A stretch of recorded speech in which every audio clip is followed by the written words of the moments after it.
Hey guys, Sprout here, welcome back to the channel guys. In this video guys, I'm going to give you 10 tips all beginners should know in Farlight 84. So hopefully by the end of this video, you do feel a bit more confident playing and you do sort of play a bit better. That's the hope anyway. So without further ado guys, please like and subscribe and we'll just get straight into this list because it's important. Right guys, tip number one is remember to med and shield up often. Now, obviously this is a shooting game, you're going to get shot by other players, and it doesn't prompt you when you've been hurt, it doesn't suggest you medicine or anything like that. You've got med kits, you've got shield rechargers. Tell you the truth, when I first started playing this game I wasn't even aware I had a shield until I picked one up, so it's easy to forget to actually top it up here, there and everywhere, because your shield doesn't upgrade automatically, you have to actually find it on the floor. A lot of the time you'll be running around without even a shield on, or you'll have 1 bar or 2 bars, etc. So just remember to keep checking the bottom of your screen any second you get, just to make sure your health's full and your shield's full. Obviously it's hard to come by shield charges right now. You don't come across them very often, but when you do have them, make sure you do keep it topped up, so that when you do get into an engagement with a quite decent player, you're not just going to get gunned down in a couple of seconds because you haven't remembered to top that shield up, you know what I mean. Right guys, number 2 on this little list of mine is to remember to use your jetpack. I see a lot of players just, running from A to B in straight lines, or the C and the stand still, shooting and stuff. Now you've got a jetpack in this game, you can go up and you can go any direction twice. Now, use this to your advantage, right? A moving target is a hard to hit target. When you come into battle with someone, just stand in front of them shooting and they're shooting you, etc. Move around, chase people, jump onto obstacles, jump onto roofs and stuff with your jetpack. Make sure you take full advantage of it. It is one of the most useful things in the game in its entirety, of how the freedom you get of movement with using it. Of course you can't upgrade it, you get upgrades on the floor, you get more charges, you get faster charge rate anyway. But just remember to use it. I see so many players that I kill that just aren't using it. I don't know if they don't know it's there, or they're not confident enough. But even if it throws your aim off, it'll also throw their aim off, so make sure you do utilise it all you can. Right guys, tip number 3 is vehicles aren't always the best. Now I know how easy it is to jump in a vehicle with missiles or a machine gun and just absolutely annihilate someone. I know I enjoy doing it, a lot of our people enjoy doing it, I've had people do it to me, etc. However, they're not the most safest places to be. A lot of players don't realise this, but the easiest way to kill someone is when they're in a vehicle, because you can shoot them out the driver's seat and there's not much they can do about it unless they're on a really fast mover. So just remember this, if you do push a full team, you're in a vehicle, if they're clued up about the game a bit, they've got a bit of knowledge, they're a bit decent at it, they will just shoot you out the driver's seat and it'll go straight for your armour. 9 times out of 10 in every vehicle, the only thing shown is your head, so it's going to be increased damage. So use vehicles in moderation, use them when you need to get to places and stuff, maybe it's long range shooting and stuff, but just remember how easily it is to get shot out with one. Right guys, number 4, stick with your team. Now I can't count how many players have went off on a Rambo mission. They're too good to be, playing in a team, and they can do it all solo versus squads. They get killed and they're out the game, or they're just absolutely no help whatsoever anymore. Obviously you can revive, but it doesn't always work out the way you want it to.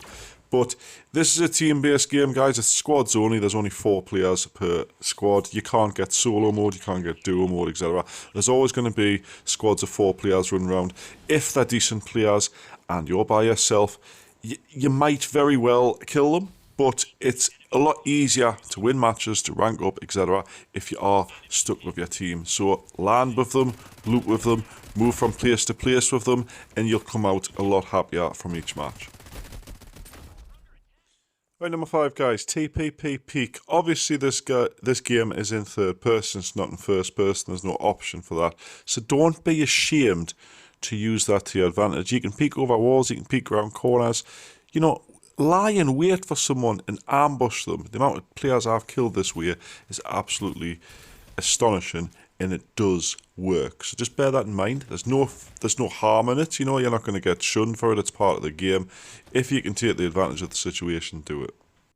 Number 6, guys, weapon skills. Now, every single unique weapon in this game has its own unique skill. My personal favourite being the White Dwarf, which I see in the background, which spawns a little auto turret on the ground. A lot of these can be useful in certain situations. You'll find out which ones you like the more you play the game, and you figure out which weapons you like, as well as obviously their unique skills. But they all have their uses, and they can turn the tide of a one-on-one or a 1v4 or whatever you want to call it at the certain scenario. It can turn the tide very, very easily, so make sure you familiarise yourself with all these skills. Number 7, guys, don't ignore pings. Now, there's two types of pings in this game. There's an auto ping and there's a manual ping. Now, the manual ping, you'll see mine's at the top right. You can tap to indicate an area, or you can double tap to see there's danger in the area. Now, auto pings will ping loot on the floor that your teammates or you walk past that you don't need and you think your teammates might. So if you're looking for something specific, say a heavy mag or a muzzle or a scope of certain quality, make sure you do check out where the pings come up on the screen. You can move this box yourself if you want, and make sure you figure out what and where something you want is. Very, very useful. Number 8, guys, don't sleep on HIPFIRE. Now, certain guns will not work very well with, but HIPFIRE is very, very useful up close. ADS does work if you're accurate, if you're fast with it, but HIPFIRE with SMGs, ERs and stuff is very accurate up close, and I would use it all you can. You've got auto ADS in the game, but you can set it for certain guns.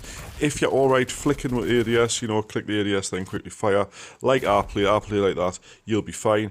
But you can put two buttons next to each other, what some people do. You know, you've got a HIPFIRE and an auto ADS button, exactly like that. So just don't try and ADS everyone, because when people come really close to you and you're ADS and they're moving around or they're jetpacking and stuff, you're going to miss a lot of shots. So just get used to not aiming down the sight in close range, and it'll save you a lot of bother.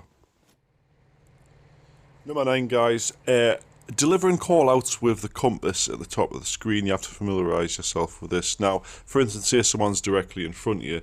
As it stands right now on the screen, it'll be round about, you know, whatever number it says in the middle. So you can see someone is that direction. You sometimes have to take consideration where your teammates are when doing these callouts. They might not be the same direction.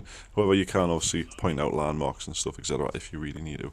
But familiarising yourself with the numbers on the compass and regularly checking it can help your teammates, especially if you're near them, get a pretty good idea of where whoever you're shooting at or getting shot from is. Right, guys, lastly, in at number 10 is your settings. You have to make sure you fine-tune these. Now, your basic default settings aren't always going to be right. So you're going to have to go into settings. You're going to have to change your auto ADS options. For instance, I've got auto ADS on sniper rifles, shotguns, etc. Nothing else. You also have to make sure you set all your sensitivity. Now, you can fine-tune literally everything. You can fine-tune your look sensitivity. You can fine-tune your HIPFIRE, your ADS sensitivity, and if you use gyroscope, you can fine-tune this. Very important to make sure you do all this. Go into the training ground and just make sure your aim is spot on, because when it counts and you're in a team battle or you're in a solo situation and you're getting pushed or something, people are moving around in the jetpacks and stuff, you want to make sure that all your stuff is fine-tuned so you're going to stay on target with all your bullets and come out with the W at the end of it. Anyway, guys, thanks so much for watching. I hope these tips will help you be better at Farlight 84. I wish I knew some of these, especially at the start of the game when I first started playing. So if it has helped you guys, hit that like button. Make sure you subscribe to the channel for more videos, from gameplay to guides to tip videos, and of course updates for the game. So make sure you do that, and I will hopefully see you in the next video. Bye bye for now.